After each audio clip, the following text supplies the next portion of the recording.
Coming up on this edition of Reel to Reel, a peek inside the newly renovated Chestnut Park apartments on the site of the former Holyoke Catholic High School buildings in Holyoke. I'm Peggy Weber, and I'll be bringing you the story of the visit of the relic of St. Sharbel to St. Anthony Maronite Catholic Church here in Springfield. And thousands of pilgrims gather on Eden Hill for the annual celebration of Divine Mercy Sunday. These stories and more are just ahead on this edition of Reel to Reel. Here is your Reel to Reel host, Sharon Roulier. Hello and welcome to Reel today from Chestnut Park in Holyoke, the newly renovated $20 million apartment complex on the site of the former Holyoke Catholic High School buildings. This historic renovation project by Weld Management began in June of 2014 and is just about complete. We will find more about the details that went into preserving this historic location a little bit later on in the program. But first, last weekend, you may recall that even though it was spring on the calendar, the weather conditions were winter-like, full speed ahead. But that did not stop thousands of faith-filled pilgrims from attending the annual Divine Mercy Sunday celebration at the National Shrine of Divine Mercy in Stockbridge. My chains are gone, I've been set free. Thousands braved the harsh weather conditions. Temperatures were in the 20s with a wind chill of 12 degrees. To take part in events that each year are held traditionally the weekend after Easter, marking the feast day at the shrine run by the Marian Fathers and Brothers on Eden Hill. The Lord has promised to me His word, my hope secure. Mark Swinehart, a parishioner at Immaculate Heart of Mary Parish in Concord, New Hampshire, attended the weekend events for the third year in a row. The weather's not an issue. Can you imagine what it's like to be crucified? That might be an inconvenience or be bad. This is nothing. Divine Mercy Sunday was instituted as a feast day during the papacy of Pope John Paul II 16 years ago. Today, the Lord opened the gates of heaven to grant us the graces and blessings that He usually gives during this day. This year's event had an added significance as Pope Francis declared this year a Jubilee Year of Mercy.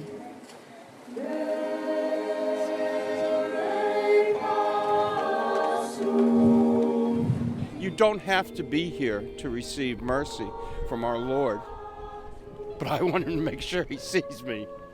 So it's in my heart and in my mind, and I feel that I have a responsibility to my Christian life to be here. Springfield Bishop Mitchell Rosansky was the main celebrant for the Mass, which was broadcast live on the EWTN network. The bishop said he was heartened to see the thousands of faithful who were so devoted to the story of Divine Mercy that began in the 1930s with the revelations of a Polish Catholic nun, now a saint, Faustina Kowalska. St. Faustina's diary recounted messages urging people to receive the sacraments, especially communion and reconciliation. At her urging also, an image of the Divine Mercy of the risen Christ was created. Pope Francis, really from the very beginning of his papacy, has stressed that the mercy of God envelops all. And so to have this feast celebrated here in Eden Hill on the Feast of Divine Mercy really helps us to understand the way that God outpours His mercy on us and the way that we are called to show God's mercy to others. James Chang, a parishioner of Our Lady of Mount Carmel Parish in Elmsford, New York, says he and his wife Vivian travel to the shrine every year after Easter with their daughter Tina, who was born with cerebral palsy. After all the sufferings and everything, we come here really for healings, you know what I mean? It's a blessing for us, you know. Our soul feels better, you know, I mean, like you are hoping for miracles too, you know, which we believe in. And if you weren't able to make it to the shrine last weekend, there are so many other events happening on Eden Hill during the year. It's a beautiful place to spend the day, and you can find a link to the Shrine of Divine Mercy on our website at iobserve.org. And also this September, the shrine will be the site of a diocesan pilgrimage day for the Year of Mercy. More on that will be forthcoming. Well, back in the early 2000s, Holyoke Catholic High School had to abandon its beloved downtown campus.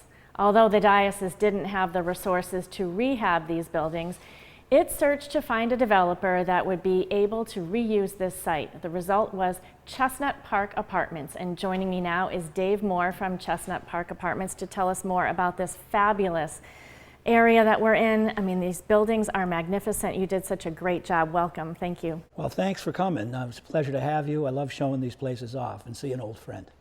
Well, thank you, Dave. Now, first of all, we're standing in what was the chapel of Holyoke Catholic and the convent area. Can you tell us what all was the vision that went into rehabbing this place? It really comes down to one person, Dennis Walsh, my friend from Boston. Dennis was that's where I met Dennis, buying these properties from the diocese. Dennis saw it when no one else did. He saw the beauty of these buildings and didn't want them threatened. And it took many years to find the right formula to do this. But it's come, and it is every bit as spectacular as I ever could have dreamt. It's fantastic. So what has been preserved here? Well, everything was done with a historical template on top of it. That meant that plaster, walls, windows are all remade exactly the same as they were, all historically guided. And that provided the financing with historic tax credits, which really put the project over the top. So you have how many apartments? What are we talking about? Well, there's 4 separate buildings that made up Holyoke Catholic, and each of them are apartments. There's 54 total apartments, from studios to 2 bedrooms. Each building is magnificent in its own way. Big windows in some, stained glass windows, hardwood floors, tin ceilings are preserved in some of them. Historic woodwork and historic carpentry was all done. Each building, each apartment stands on its own. They're magnificent. They're right on the park. They've got a great view of Mount Tom. They're guided by affordable housing. Young people, older people who have certain income can come here and live and enjoy it. It's beautiful. Nice grounds too. Now I understand that all of the apartments are spoken for, and so what can people expect for the future? The first thing they should do is come on, have a look, and then get on the waiting list. I mean, it's not a big deal. People aren't all going to stay forever. I'd hope they do, but they won't. And you'd be crazy not to, because this is unusual. It's magnificent. Well, thank you so much for having us today, Dave. It's so nice to see that this has been so beautifully preserved. Well, it's beautiful. I'm glad you came, Sharon, and let people see this, because it's so unusual. It's a great place to live for people. All right. Well, we look forward to more stories to come. You bet. And still to come on Reel to Reel. Dan Dumas will take a look at the latest from the Diocese of Springfield. And a relic of a Lebanese saint is coming to a local parish next month. These stories and more are still to come on this edition of Reel to Reel.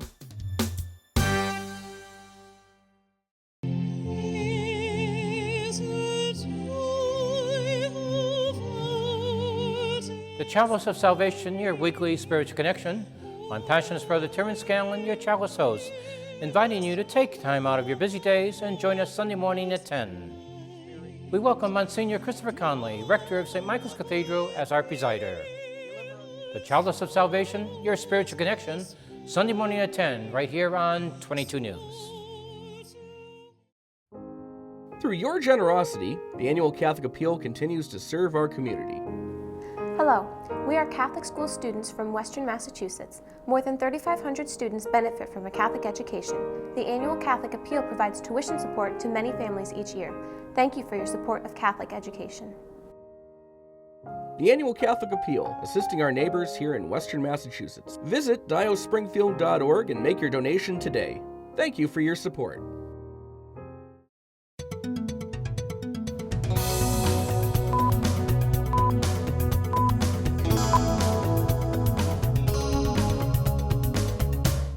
I'm Dan Dumas with your Reel-to-Reel news brief. On Friday, Pope Francis released his much-anticipated document on the family entitled Amoris Laetitia, the Joy of Love. This comes after more than 2 years of input from across the globe and 2 synod meetings. On Friday morning, Bishop Mitchell Rosansky addressed the significance of this document. In this apostolic exhortation that Pope Francis has given to us today, he is addressing both the global issues that are working against families, and he's addressing how we as pastors approach different issues that families are facing today.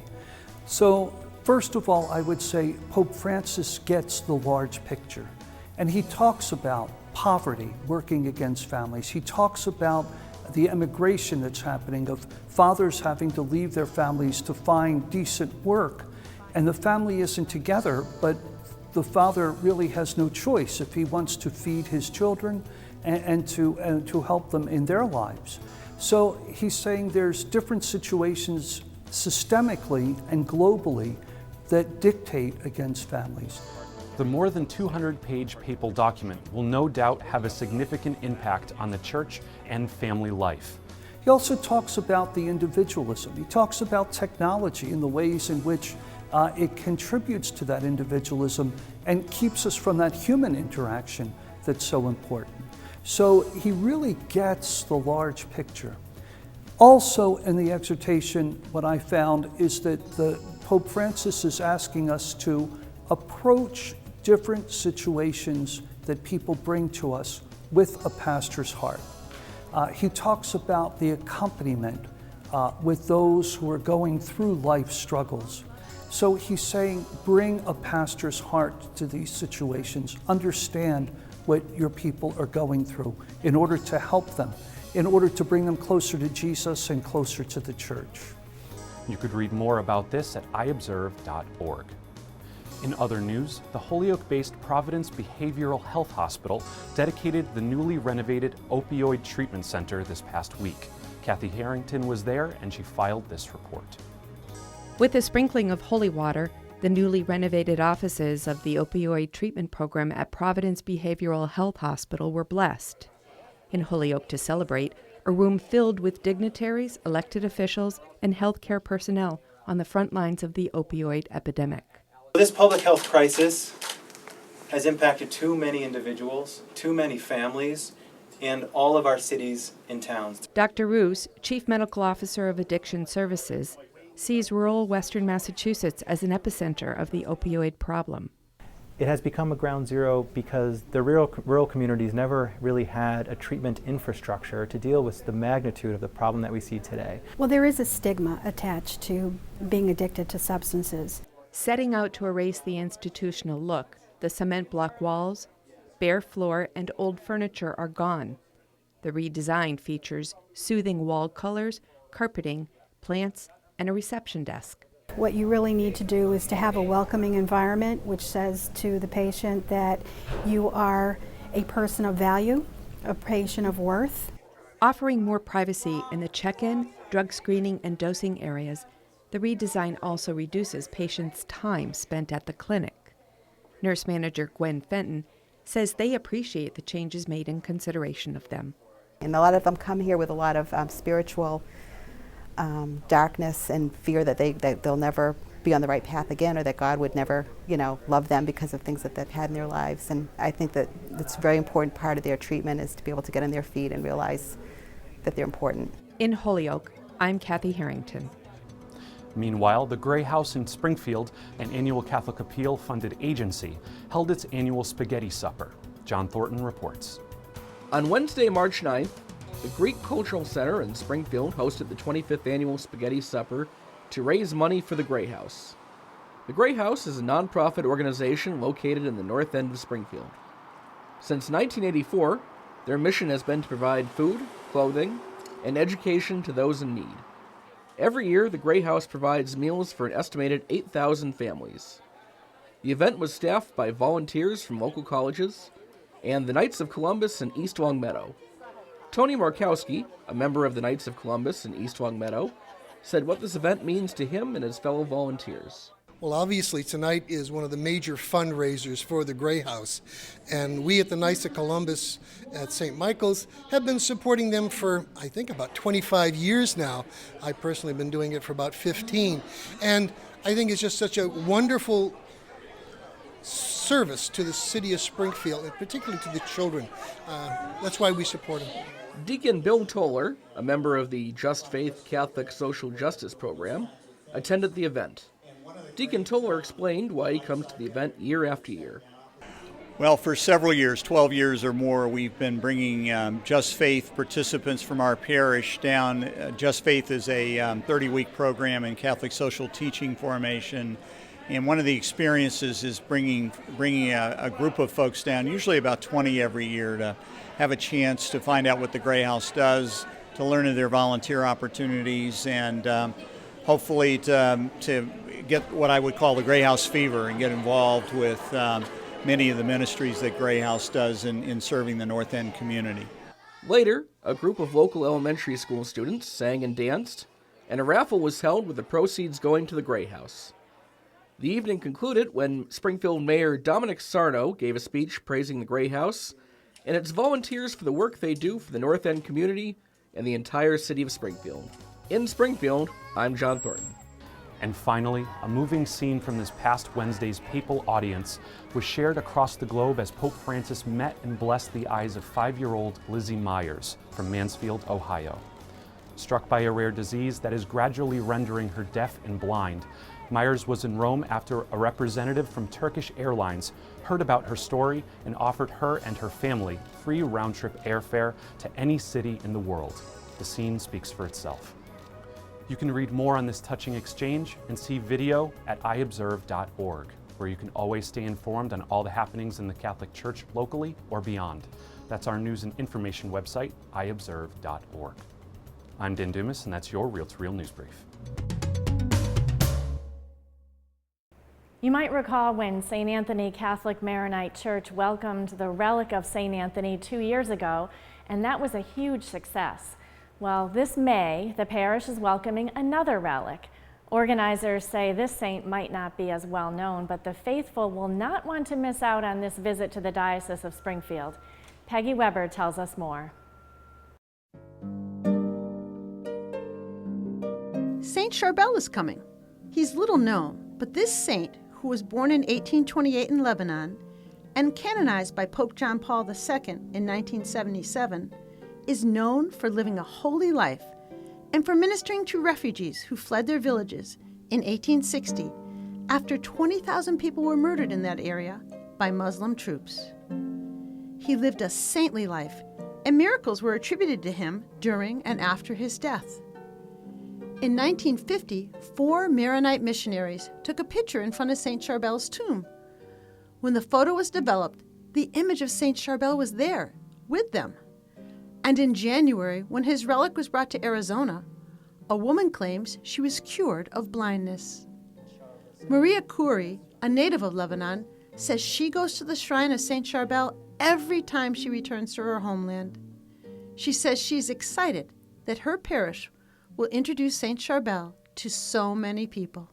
There are saints coming from the Middle East, and St. Sharbel was a saint that came from Lebanon, and that he lived a very humble life, and he was a good man. Father George Zena, pastor at St. Anthony's, says he truly wants everyone to come to an appreciation of St. Sharbel.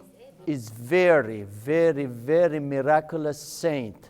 He has done thousands and thousands of miracles, and mostly among non-Christians. And he is very powerful, especially to the Mexican community. If you go to Mexico today, is Our Lady of Guadalupe, and number 2 right away, St. Sharbel. The relic will be on display at St. Anthony Parish, 375 Island Pond Road in Springfield, on May 4th, 5th, and 6th. There will be liturgies at 8 a.m., noon, and 6 p.m. And there will be a healing mass on May 6th at 6 p.m.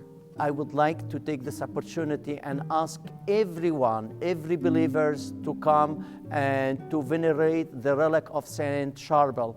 Maria says those who encounter St. Sharbel will come to appreciate a very wonderful saint who is known for many good things. His love for God, his love for people, his closeness to God, his calling for us to be closer to God, to go back to our roots, to go back to our church, to go back to our faith.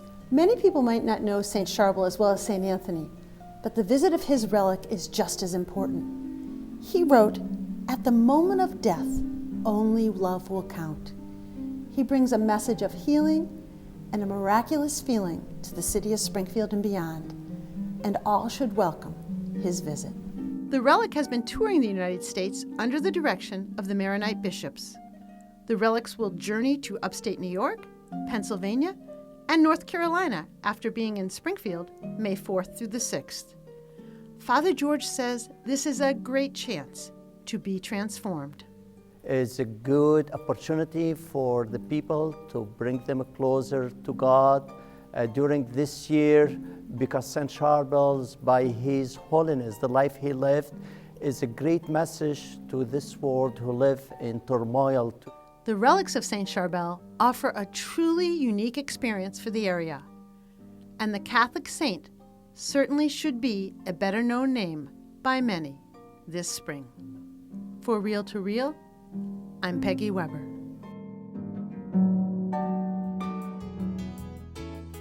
Thanks to Peggy Weber for that report, and it will certainly be a wonderful opportunity for people to be able to witness this relic firsthand.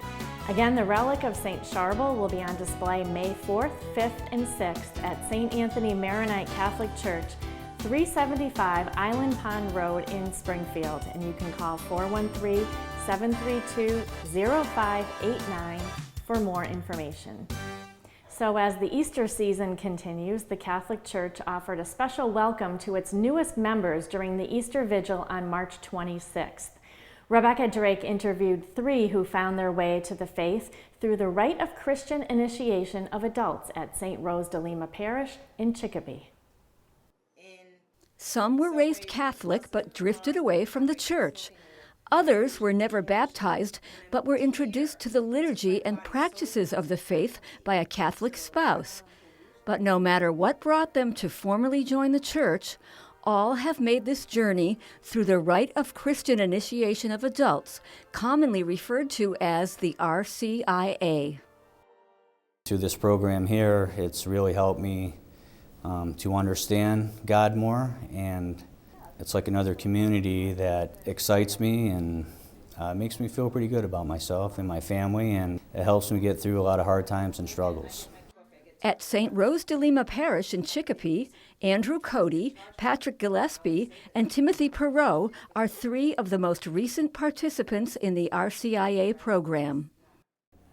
It's actually opened up my eyes to 100 different things. It's so amazing what the RCIA has done for me. I didn't think it was going to, but it really has. In addition to learning about the theology and practices of Catholicism, these men say the RCIA program has helped them make positive changes in their everyday lives. My interactions with other people probably changed a bit. The trials of marriage and stuff make me think a little bit more before I open my mouth. I do pray more.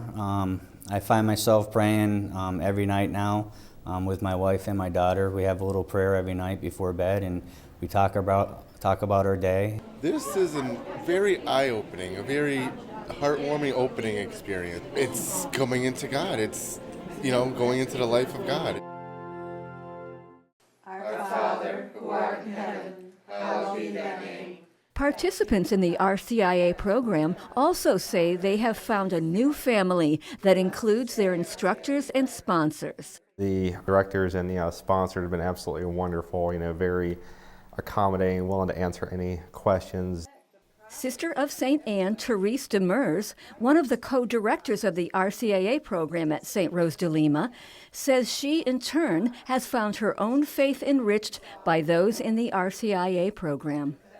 I've learned to appreciate my faith much more. I especially took it for granted that I was born in a nice religious family. I went to Catholic school, elementary school. I went to Catholic school. I went to Catholic colleges. Do you believe in the Holy Spirit? Sister Therese says she enjoys every RCIA class and has a personal interest in the success of the participants. I look forward every week to come to class. And once they leave, I really feel it's like I'm almost a mother and my kids are leaving. Marguerite Constant, co-director of the RCIA program at St. Rose, says she also feels a sense of pride and ongoing concern for those she instructs. She recalls one man who came to Catholicism from another faith and culture. And I helped walk through with him, and he says, you know, I really get it. And I see him every Sunday at church, and he told me, he says, I have never felt this good. To me, that gives me a sense of pride. It makes me feel, wow, I had something to do with helping them do that. Like the RCIA instructors, parishioners who take on the roles of sponsors and godparents also find their own faith deepens as they help guide new members to the church. Debbie Mazonavi, a former New York City police officer, has found a new life and a new vocation at St. Rose. It's really expanded who I am and what I do here, giving back to my community. And it's really awesome how it all started with me coming to the RCIA program and just learning about what it means to be a true Catholic and a true Christian. As they continue their journey through the RCIA program, participants find that their new family of faith includes not only the parish community, but the diocese and the community of Catholics throughout the world. The final step of becoming a member of this worldwide community of Catholics is the Easter Vigil, a joyous event for the entire parish community, says Sister Paula Robillard, Director of Faith Formation for the Springfield Diocese. These are people that you've seen through the years in church but not receiving communion, people that you know from your neighborhood, people that have walked with you through many, many events, and there they stand professing their faith.